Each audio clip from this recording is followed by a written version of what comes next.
Today in Cannabis News, a Missouri state lawmaker submits a bill for statewide adult use cannabis legalization. The Virginia State Senate approves a plan to expedite the schedule for statewide commercial cannabis retail.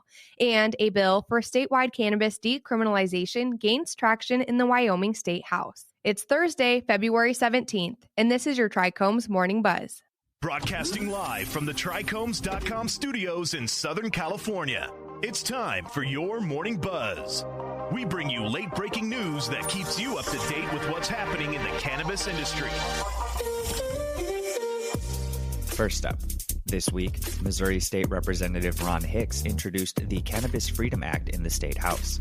If approved, among other measures, this proposal would legalize recreational cannabis statewide, discharge all nonviolent cannabis criminals, and permit those on supervised release to consume cannabis lawfully. Missouri's medical cannabis system would be modified by this proposal. Those who are refused a medical cannabis permit will be able to claim a tax deduction for the registration expenses they submitted to state authorities.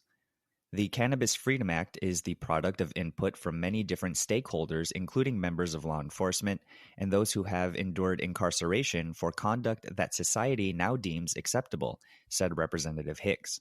I am particularly grateful for input from Oklahoma State Representative Scott Fettgatter for his assistance in creating a free market program that is also strictly regulated.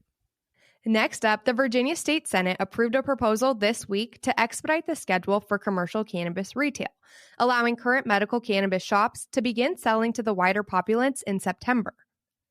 The schedule gives enterprises a 16-month leg up from the 2024 deadline that is still being considered for the wider sector. However, after passing the Senate on a bipartisan 23-16 decision, the bill's official approval is uncertain near the midway mark of the state's legislative term. The bill, along with other cannabis proposals, must still pass the House of Delegates, where the Republican majority is split on how to continue and has refused to even consider cannabis proposals presented by members of its own party. Cannabis legalization campaigners have criticized the bill, accusing Democrat legislators of forsaking social equity vows expressed last year, which were key to the Democrats' recreational cannabis drive.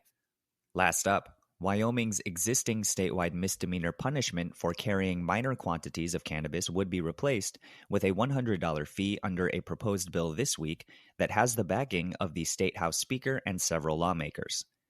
The reform occurs as campaigners prepare a couple of 2024 ballot propositions for the statewide decriminalization of cannabis and legalization of medical cannabis. State legislators discussed a proposal to legalize recreational cannabis during the previous legislative session. However, it stagnated following passage in a House panel in March. The latest proposal is far less complicated than that one, providing an exemption to Wyoming's criminal drug policies and eliminating the present misdemeanor punishment for small-scale possession of cannabis. The current punishment entails a maximum sentence of a year of jail time and a $1,000 ticket.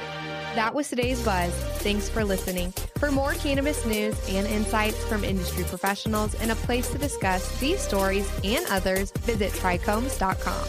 And be sure to catch up with all of our other cannabis industry-related podcasts like Hash It Out, Tech and Cannabis, or the International Cannabis Conversation wherever you get your podcasts. For trichomes.com, I'm RJ Baldick. And I'm Devin Liao. Have a great day.